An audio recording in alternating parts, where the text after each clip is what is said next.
Are you disappointed with your colleagues? I'm disappointed at the turn of events. Sabi ko nga kagabi, di ba? So read my face. Parang may gaslighting na nangyari. Hindi kaya gumamit ng iba't ibang mga salita para malito tayo. But kung ano pa man, tuloy ang laban para sa hustisya. Meron din tayong mga hakbang na nagawa.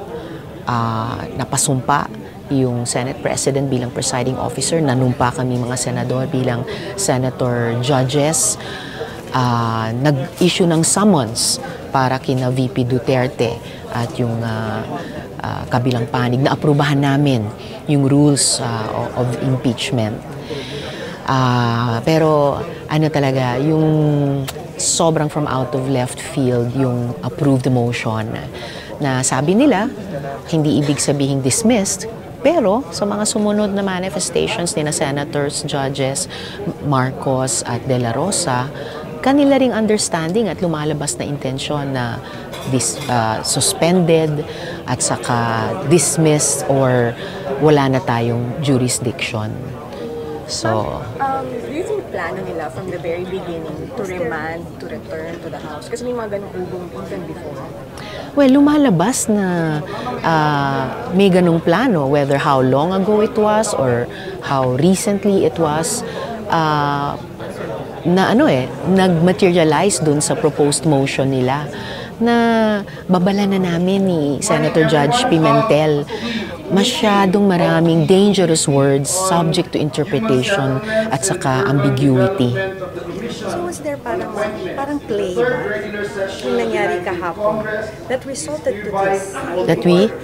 That resulted to remanding? Yung parang nagkaroon ba ng laro? Did they maneuver para it will go to that point? If it was a play or laro or maneuver, ang pinaka-importante ay anong actions talaga ang tinitake namin on the floor.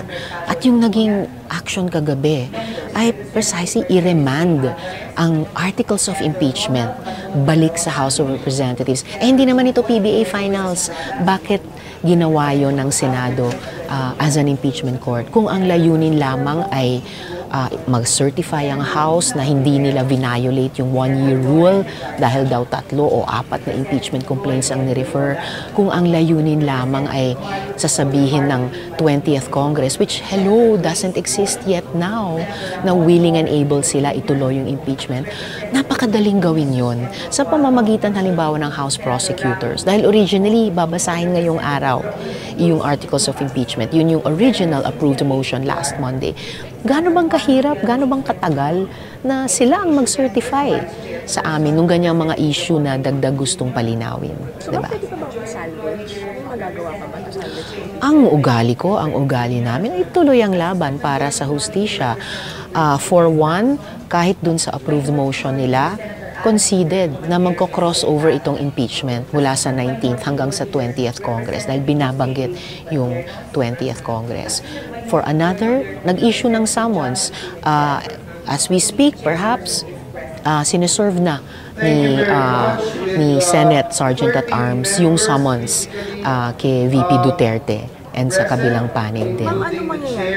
I-reject mo ng House yung pag-reprimand? Hindi ko ma-preempt kung anong gagawing aksyon ng House sa pag-remand ng Senado ng articles of impeachment sa kanila. I will cross the bridge if and when we get there.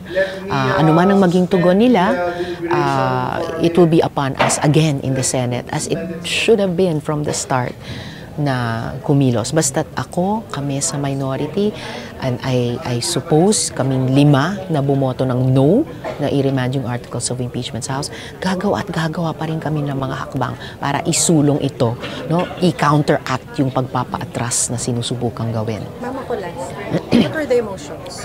Your feeling last? Were you angry? Were you sad? May I say all of the above? Mixed feelings, pero lalo lang tumaas yung fighting spirit ko. Kaya ano pa man ang nangyari at di nangyari hanggang kahapon, tuloy ang laban para sa hustisya. Ma'am, akit ba kayong Supreme Court or any of your allies? I don't know if any of the allies will go up to the Supreme Court, pero para sa akin at para sa amin, ang laban ay dito sa Senado dahil kami ang Senate Impeachment Trial Court. Thank you, sir.